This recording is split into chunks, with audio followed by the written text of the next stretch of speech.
Hey, vous allez bien? Moi oui.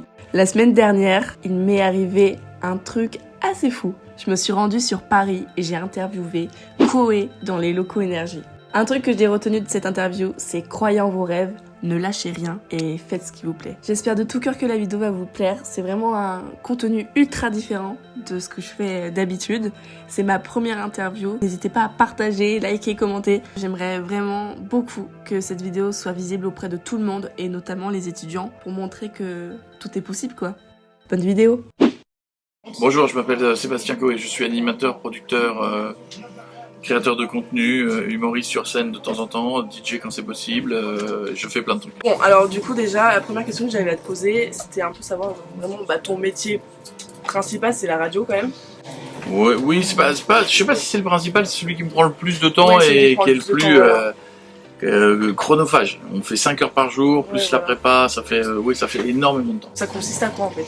Écoute, c'est 5 heures de show sur l'actu avec une équipe dingue et avec une particularité, c'est qu'on produit l'émission. Donc comme on produit l'émission, tous les gens que tu vois dans ce studio, y compris ceux qui sont derrière, qui font des vidéos, sont des gens de mon équipe. Donc tu sais, on a des co-auteurs, on a des auteurs qui bossent dès le matin, on a des mecs qui font des recherches de son, on a un monteur qui est là-haut, on a notre réalisateur, on a un community manager qui anime tous les réseaux parce qu'on a 13 millions de gens sur les réseaux sociaux. Donc il y a des vidéos qui sont faites de là, qui sont montées derrière, qui sont renvoyées sur les réseaux. Donc on a une équipe. Après parfois il y a des vidéos qui sont plus grosses, qui sont réutilisées 2 jours après sur YouTube ou ailleurs.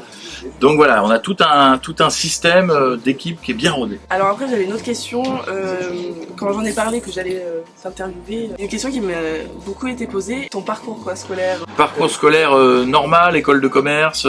Ah ouais? Ouais. Avec moi je l'ai faite parce qu'il fallait que je fasse plaisir à mon père si tu veux. Mais à la base j'ai commencé la radio, j'avais 13 ans. Donc j'ai fait mon bac. J'ai fait une école de commerce, il fallait que je rassure papa, je suis allé à Paris. Et puis à un moment donné, comme ça commençait à monter et que je sentais que tu vois, on te fait une proposition de contrat où tu as une grosse émission la semaine, c'était sur une autre radio évidemment. Et bah tu dis oui. Parce que tu te dis à un moment donné, le train quand il passe devant toi, il faut sauter dedans. Au pire l'école j'aurais fait. C'est l'occasion. Ouais, j'y suis allé. Puis tu vois, j'ai jamais arrêté. Et après j'ai toujours eu envie de construire des choses un peu nouvelles. Tu vois, il y a des années j'ai mis des caméras dans les studios. Aujourd'hui tout le monde le fait. On est allé sur les réseaux sociaux.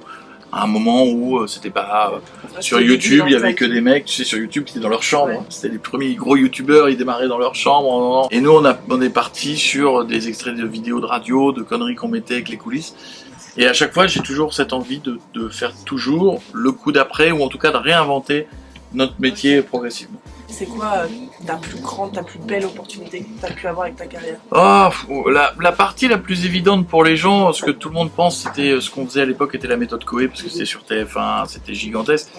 C'était pas la plus grosse opportunité, c'était une opportunité pour se faire connaître, parce qu'à un moment donné, c'était un show sur TF1, mais pour moi, à vivre, ça n'a pas été la meilleure, parce que c'était très compliqué à faire, il fallait réécrire chaque semaine un show, avec la pression qui va avec...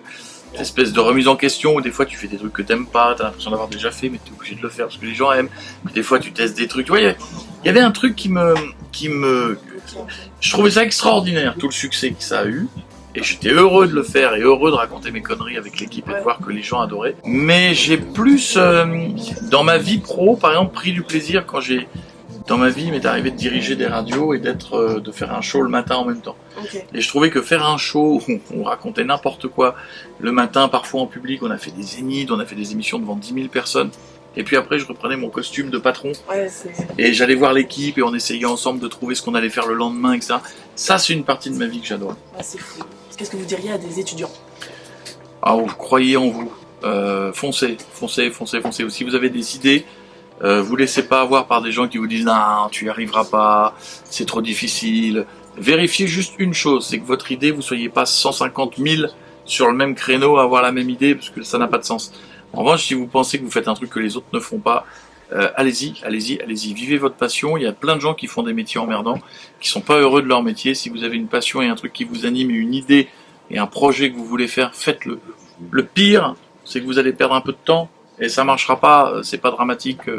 on s'en relève très très bien. Au niveau des personnalités, c'est laquelle la plus impressionnante que vous avez? Ah voilà, alors moi je sais, je suis fan de pas grand monde. Donc à chaque fois il y a des gens qui me disent waouh, quand t'as eu Justin Bieber, quand t'as eu les Mariah Carey ou toutes les stars qu'on a pu avoir. Moi je suis pas très fan. Il y a des gens que j'adore, j'adore Stromae, tu parlais de Matt Pokora, c'est un garçon gentil comme tout, on a fait 20 000 trucs. J'adore les Black Eyed Peas, j'adore moi quand j'étais à la méthode, ce qui m'avait éclaté c'était de recevoir Rocky. Alors ça te parle pas, mais Stallone, parce que quand j'étais gamin, tu vois, je regardais les films et pour moi je l'avais sur en poster. Donc quand tu viens et qu'il te serre la main et qu'il descend dans ton émission, c'est incroyable. C'est quoi votre pire émission que vous avez tournée? Ah, la pire émission, ah bah j'ai quelqu'un ici présent qui s'en souvient. On était invité à un salon du jeu. Alors, c'était pour le lancement d'un jeu vidéo. Et je la sentais pas cette émission. Je la sentais pas.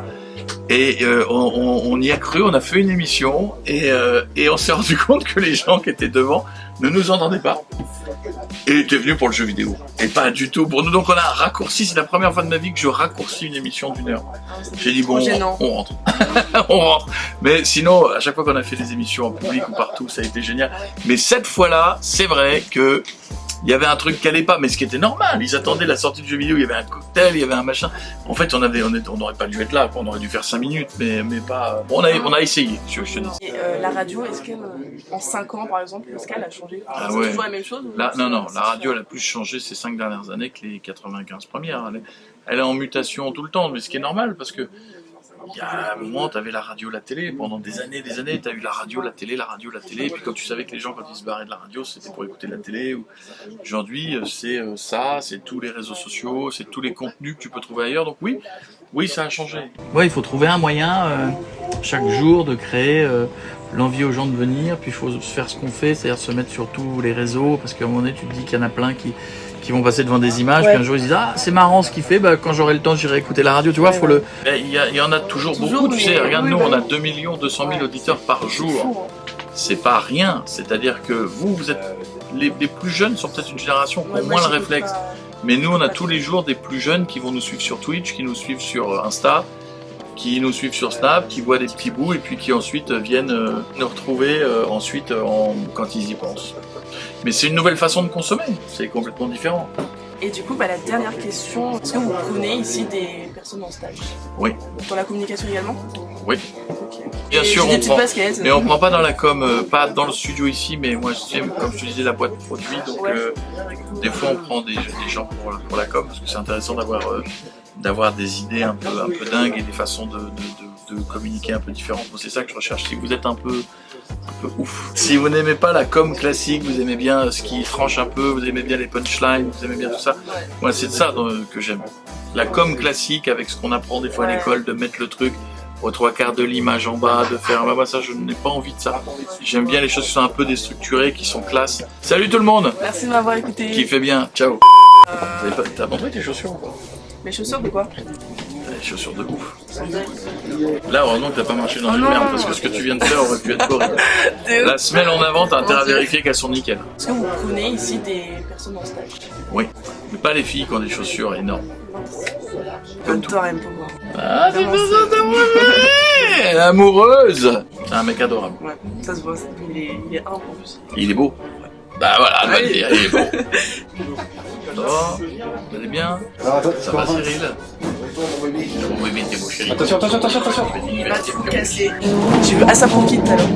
Voilà, faut que je le tue. Je suis même pas sûr qu'il sache qui c'est. Non, arrête. Non. Comment t'es devenu... C'était quoi, un gros con? Non, comment c'est venu À quel moment t'es devenu un gros con? À quel moment ça a changé? Tu devais être un mec sympa.